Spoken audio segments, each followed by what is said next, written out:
Menyikapi adanya kasus tindakan dugaan penipuan aset sertifikat bangunan dan tanah milik beberapa warga Banten oleh CV Edmans Bomindo dengan modus upeti dan kompensasi dalam jangka 1 tahun. Ibu Yono, salah satu sumber serta saksi mengenai informasi dugaan kasus penipuan tersebut, membenarkan bahwa sertifikat digadaikan oleh pihak CV Edmans Bomindo sebanyak 20 sertifikat kepada Bank BJB di Lebak, Banten. Saat dikonfirmasi, pada Selasa 3 Juni 2025, Ibu Yono sempat menolak mengungkapkan adanya informasi tersebut. Namun setelah berselang lama, Ibu Yono menjelaskan bahwa pihaknya hanya dipercaya untuk meminjam sertifikat milik beberapa warga untuk diserahkan kepada CV Edmans Bomindo. Selain itu, pihaknya tidak menerima imbalan apapun dari CV Edmans Bomindo usai melakukan penggadaian di Bank BJB Lebak.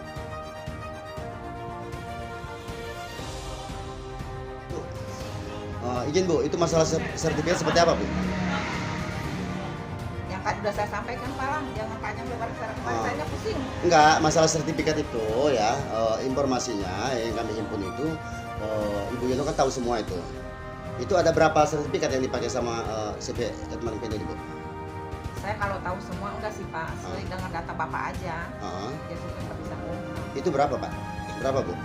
Atau yang diurus sekarang aja sih, yang diurus sekarang aja. Ada Aku 20. salah lagi juga saya. Ada 20 Bu? Atau 20. 20. Nah, terus harapan Ibu nih Bu, masalah sertifikat yang dipakai sama CV tersebut seperti apa Bu harapannya Bu? Kalau saya mah gini aja Pak, kalau orang yang datang ke saya ya saya bantu. Yang sepengetahuan saya data, kalau enggak itu kan enggak saya. Jadi intinya sertifikat dulu, bukan almarhum Bapak yang pakai Bu ya, tapi yang pakai CV Edmans Bomindo Bu ya. Iya. Baik Bu. Ini dengan Ibu Yono Bu ya? Iya.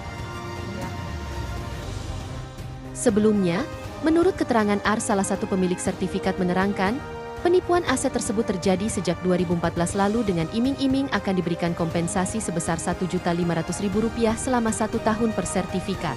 Namun, janji manis yang dilakukan oleh oknum menuai banyak protes dari berbagai kepemilikan sertifikat. Pasalnya, janji manis yang seharusnya selesai selama 1 tahun, hingga kini belum dikembalikan oleh oknum CV Edmans Bomindo.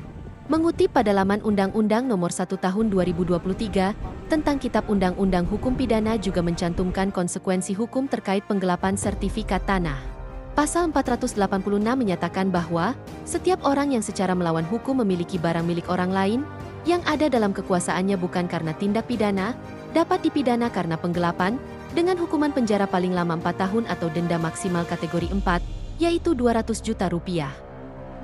Kemudian, pada pasal 378 KUHP dijelaskan, barang siapa dengan maksud untuk menguntungkan diri sendiri atau orang lain secara melawan hukum, dengan memakai nama palsu atau martabat palsu, dengan tipu muslihat, ataupun rangkaian kebohongan, menggerakkan orang lain untuk menyerahkan barang sesuatu kepadanya, atau supaya memberi utang maupun menghapuskan piutang, diancam karena penipuan dengan pidana penjara paling lama 4 tahun.